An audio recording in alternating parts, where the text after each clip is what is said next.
Welcome to the Lift Your Story podcast with guest Michaela Cox. Hi, everyone. I'm Lorianne. I am that gal from Milton, Ontario, Canada, and I am with. I am Roy Miller. I am that guy from Dallas, Texas, and we would like to welcome you to our Lift Your Story podcast. So, in this episode, we're pleased to have Michaela Cox, and she is an author. Thank you so much for being with us today. Thank you for having me. So, Michaela, I see you're an author. Can you tell us a little bit about your books you've written? I have 6 out, going on 7. So where do you want to start? I have a bunch. I have a bunch more to write. I'm writing another one right now. As far as what I write about all sorts of different things. My passions like religion, faith, spirituality, my experiences as a mom, a parent. The next one's on politics, and then I'll be writing one this year on my own life story. That's fantastic. Yeah, you said your base your education is in political history. Is that correct? My BA in undergraduate was sociology with a double minor in English and history, excuse me. And then my master's, you're correct, was in political science and American government with a graduate certificate in ancient classical history. No, I can't do one thing. I'm always doing something. Well, you're moving forward, right? I'm trying. So you're really a faith-based person. Correct. You started out here in Texas and ended up in Louisiana. Louisiana, as I call it, but yeah. Yeah, so that's a pretty good transition. Although we're neighbors, that's two different worlds. Yeah. And I'll always be a Texas girl and snobbish about it. Sorry. That's how us Texans are. Oh yeah, I'm proud of it too. Yeah, so tell us a little bit about your story. Well, I like to call it my 38 Triple D, a journey through originally lifelong disability. And when I say lifelong, I mean I've never had a moment in this world where I wasn't disabled. I've never taken a breath where I wasn't. I was born that way. I was originally totally blind. And like you said, I'm faith-based. So in our family, as believers in Christ, we believe at 7 months old that God allowed me to be granted my sight, because I went from not seeing anything, total darkness, to seeing, although impaired, but still seeing. And so that's something I still contend with. I've had a lot of practice. I've done really well with God's grace and hard work of trying to get around it and doing what I can to still have a life and, go after my goals and dreams and try and find success in spite of legal blindness and not being able to drive and things taking longer and all that jazz, and in school having accommodations. And then at 26, the second D, I got divorced from my first husband, the guy I was with in college. That was an interesting story. Real interesting story. For anyone out there who will know what this means, the scriptural divorce, biblical, had things going on in his life, and he couldn't, for whatever reason, decide to resolve them and do what would require to have a good marriage out of it. So I decided to part ways. And then later that year, I met my husband, who was the love of my life. And unfortunately, the third D, in 2017, he passed away. And so I lost the love of my life, and my 2 children lost their father. And it's coming up on 4 years. So 38 Triple D, a journey through those 3 things and learning how to go from much tribulation to striving to thrive in all things. If you don't mind me asking, when you were growing up in school, how hard was that for you? Oh, it was hard. Everything takes longer. I always had special accommodations. Like, I was always the kid that was in the front of the classroom.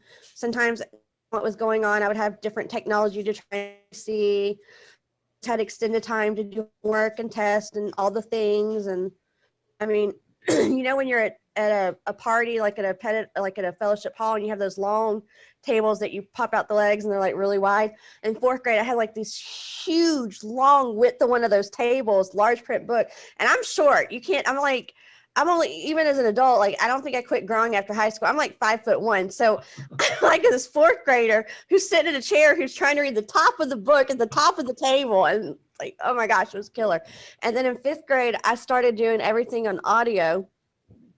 And then what was really interesting, I don't know, you may not, your partner may not be familiar with this because of Canada, but stateside, we take the ACT or SAT. So I took the ACT down south. And what usually takes 4 hours took me 10 to 12 hours to take. It took me 4 days to take the stupid test.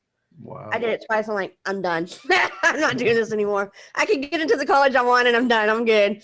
But, and then in college, I had scribes and readers and, you know, special technology and all this jazz. And so, you know, all the things to try and help me be able to get through school and, you know, do well and get around my vision. I can't drive. You don't want me driving. That's a scary. Legal blindness and driving don't go well together. That's not a good thing. I did have a lot of social issues growing up too, because it was quite obvious I was different. It was no hiding it. It was no secret, but I got it. In grade school and junior high and high school, were you in what we now would, or what when I went to school was called special ed? No. At that time in the 80s, when I started in Texas, the predominant, at least in Texas, I don't know about nationwide in education, at the time, during that time period in education, the solution or thought process or theoretical framework was exclusion. My mother fought against that because there's nothing wrong with me other than my vision. So there was no reason why I couldn't assimilate to the classroom. So she fought for it in Texas, and I was included. Now in high school, I would go to something called resource room for like an hour or two just to get extra time to do homework, not because I was excluded the whole time. I just needed more time to do stuff. And sometimes I needed help people reading tests to me, but you can't have, you know, sitting amongst 20 or 30 kids while they're trying to do their tests and someone reading to you. It's distracting. So for certain things, I would go to another room to do them, but it wasn't like I was excluded from anybody and everybody all the time. In America, I don't know what they do overseas or in other countries, but there seems to be this thing where we do a Band-Aid effect, just put a patch on it, and we do this pendulum swing of like, we're over here 1 year, and then 5 years later, we're over here and back in the middle. And it's like, I think it's ridiculous how they handle that, but I'm not in the field. So what do I know other than just what it was like to grow up and be educated as a disabled kid? So anyway, Well, I have a whole different point of view and perspective and thought process on that than probably the educators, but whatever. well, one of my sons, when he was in first and second grade, he just wasn't reading. He just wasn't getting things like he should have. Right. And my wife, like your mother, my wife was trying to say, you know, hey, he's not here. Oh, next year he'll be with Mrs. So and so, and she'll fix that, you know. Well, she didn't, and so my wife was kept going, and finally she played soccer with 2 teachers, and they told her, go tell the principal of the school, either they test him or you're going to call the state board of education. She said, I guarantee you they'll test it in because they don't want the state involved. No, they don't. So they test him, and so like you said, 1 hour a day he went to what was called resources. It was still called resources, and he worked one-on-one with the teacher to help him read and comprehend, and he loved the teacher, and that brought him up to speed. And there you go. After that, it was fine, but he got a lot of criticism from his friends. Oh, you got to go to resources. Yeah. You know. Kids are cruel, man. They are mean. Yeah, they are. But actually. No, go ahead, Lorianne. I was just gonna say there was I worked for an organization, and in that we had a group of people, and they all had what they called abilities. There were 5 of them, and one of them was in he was like Steve Hawkins. He had the same in the wheelchair, but brilliant. He was like the head of the group, and they did really well. Like he, you know, the way that they dealt with him was awesome in school and in college. He graduated from college. And one thing that was really interesting, Michaela, that I found was that I got them all discounted membership into the Chamber of Commerce. So one of them came up to me and said, you know what, it's really nice to be perceived as just a regular business person than being always looked at with our, with our disabilities. But they didn't like the word disabilities. They called themselves abilities. So, right. Yeah.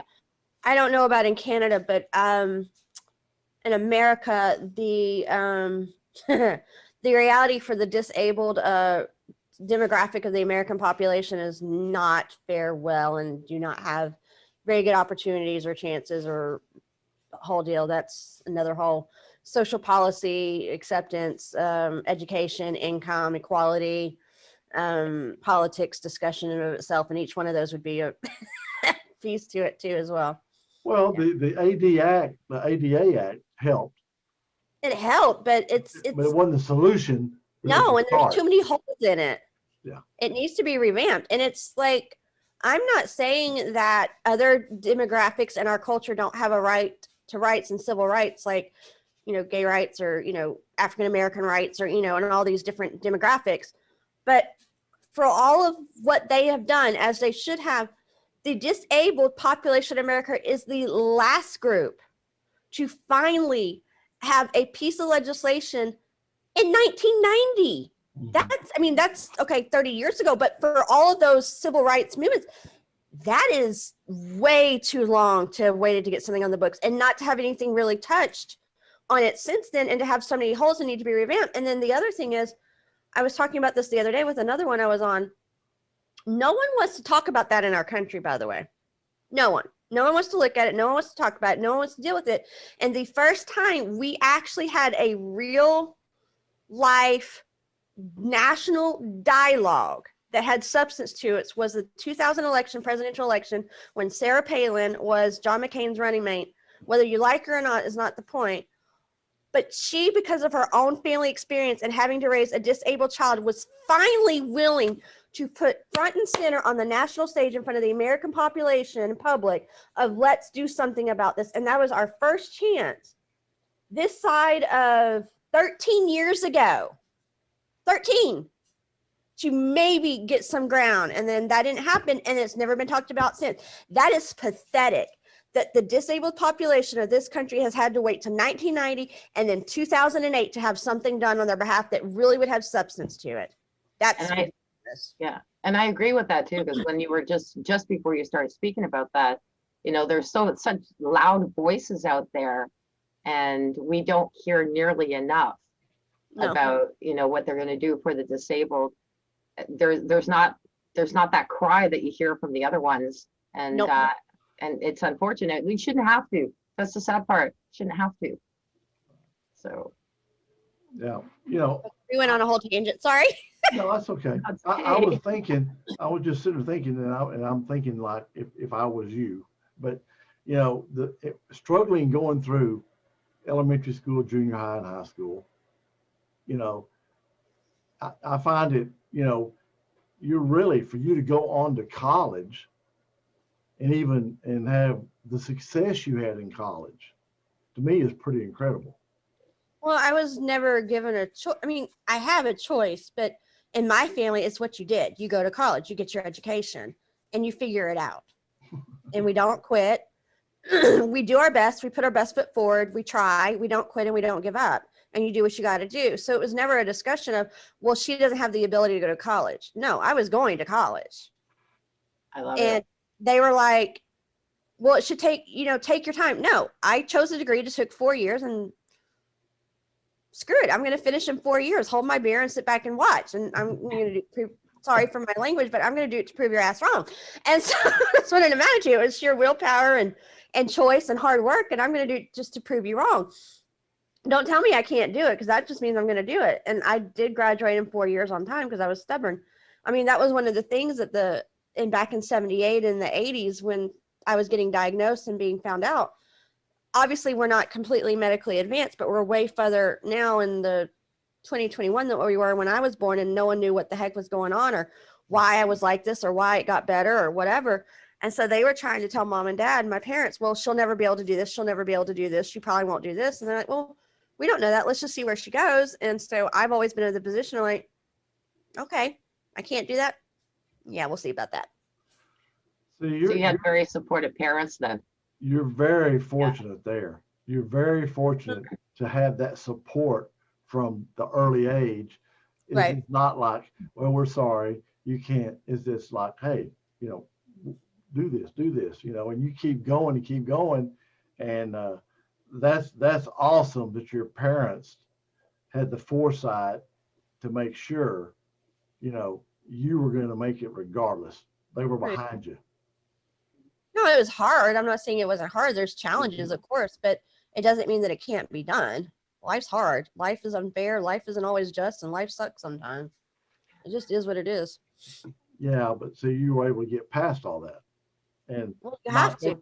not everybody can, They or can not choose everybody to or does. not to. I They mean, don't okay, want to. Yeah, not everybody wants to. yeah, and that's a big problem within the disabled population is the why they have a right to feel the way they do and their prerogative. They choose the other side of the coin, and I don't have time for that. I have too much to do. Yeah, that's great. It's interesting though, the ones that I have friends who are disabled and they, you know, their drive is quite often stronger and more determined than the people who have abilities. I have one friend, he was tobogganing and now he's, you know, in a wheelchair. But he's determined to raise the money to make a boat. He says, I want these people who are in wheelchairs to feel like they're in their own living room. And in a boat, it's not like that. And he wants to build one. He's been at it for 20 years and he's still, I don't know how far he is. He keeps telling me he's got a little bit more time before he builds it. But he's been adamant and he goes and he does it. And he gets his board of directors and he built a charitable. And I'm seeing that over and over again. Whereas I just don't feel that the people who have abilities, we have a bigger crutch quite often, Well, you know. the difference is I'm not saying people who aren't disabled don't work hard, but they don't have to work at it like someone that is disabled that has to do extra steps or more work just to do the normal, just to get the basic done and work around an extra thing to just achieve what normal people achieve, meaning not disabled. I mean, what the heck is normal? But you know, relative to the context of this conversation, so they have to be willing to work harder. Do they have a choice to do that? Yes. But once you've made the choice to not let it stand in your way, you don't have a choice in the way you approach it and what you have to do to accomplish what you're trying to accomplish. So oftentimes you do have to have more drive. You have to work harder. You have to be persistent. You can't give up. You have to be tenacious. You have to persevere. And you often have to be willing to think outside the box because you're having to work around this thing that's in your way. So you can't always do about or go about things in life the way someone who doesn't have it.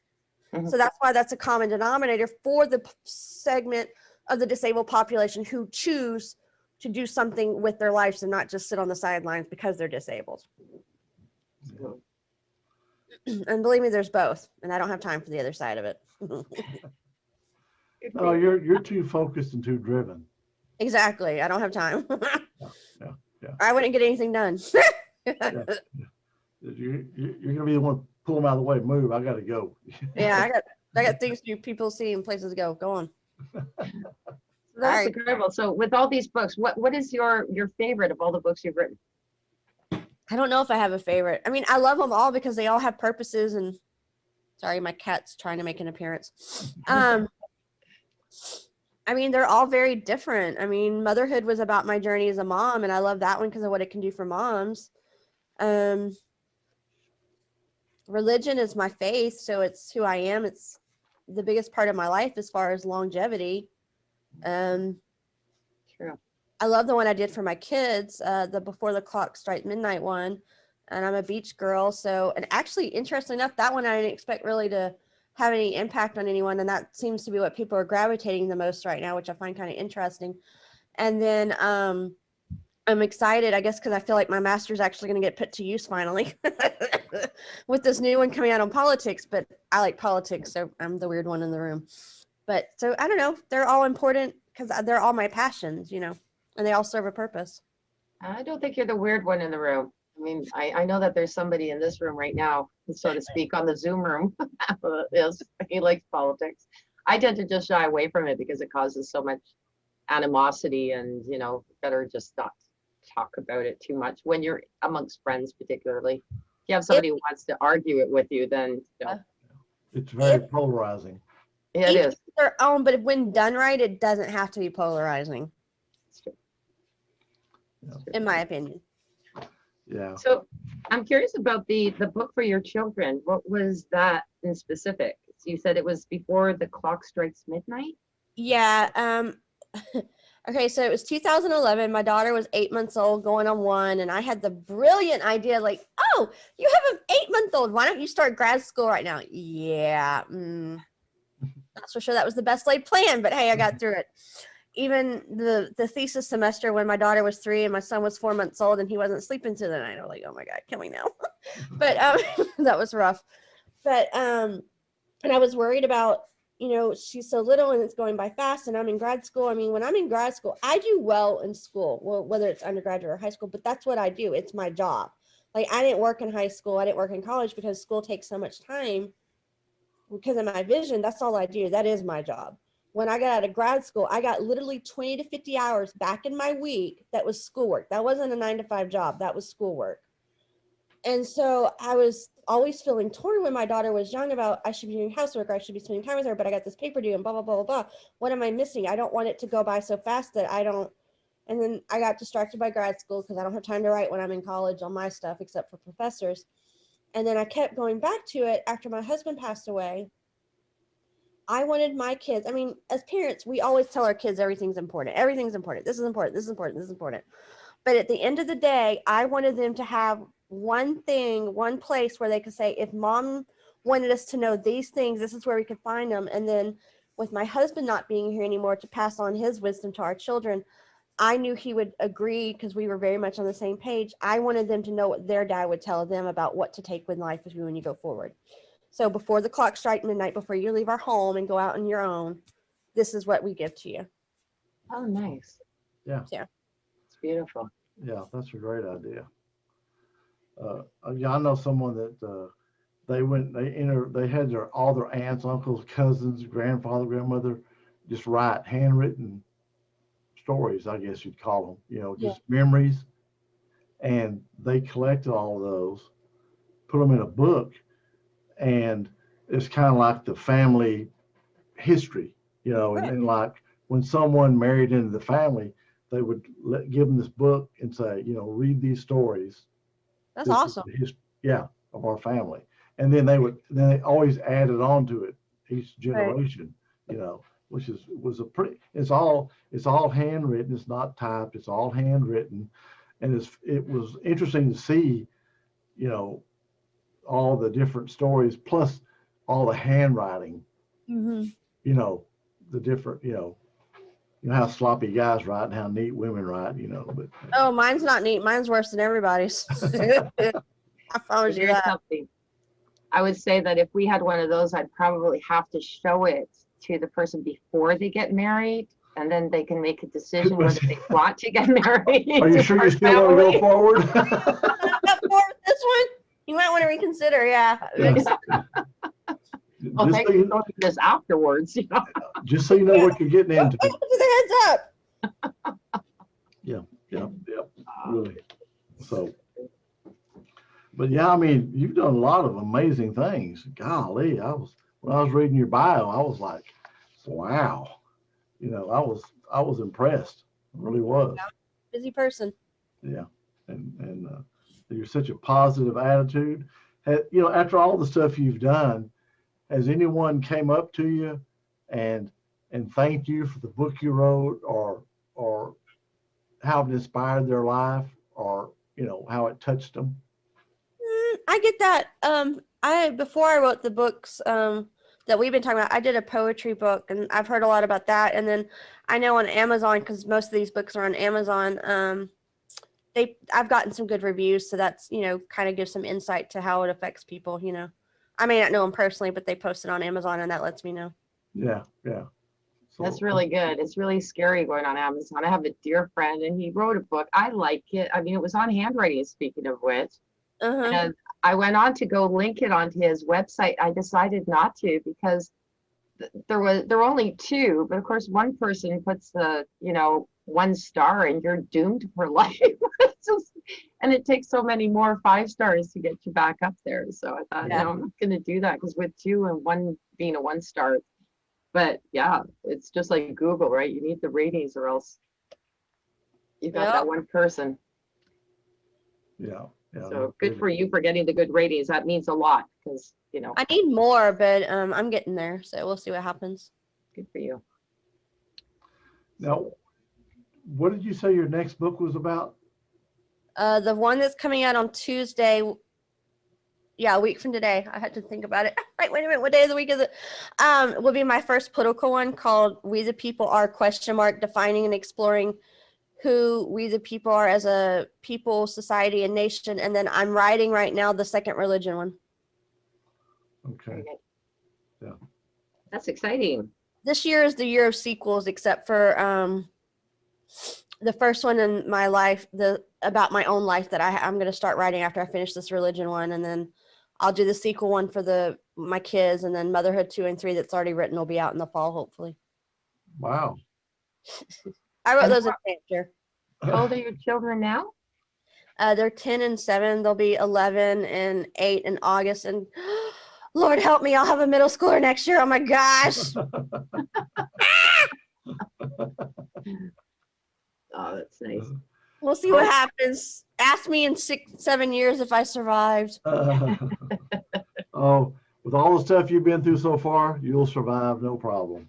I hope so. It's a girl, and you know how girls are in middle school, so we shall see. She's a good girl. I love her, but middle school years, oh my gosh. I'm just glad my girlfriends already have teenagers, so I can go call and go, help!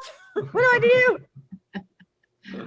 It's true because they don't write any books really well, they do write some books about it, but not every situation is so different. Yeah, exactly. So, Michaela, how can our listeners reach out to you? I have a webpage. I can give y'all that link if y'all like. And then all of my information is on that. My author page, Amazon author page, Facebook, which I am on, and Instagram I'm on. And then in April, I'll be starting a Facebook group community for people who are traveling the journey of grief that I'll be adding as well. Oh, Wow. lovely. Right. And would you have the website address for our listeners? Yes, I do. Do you want me to put it in the chat? Yeah, if you want to read it out, that would be. It's If you can, or just speak it out. myheartfeltmeditations.com. But if y'all want the link, I can put it in the chat. Okay.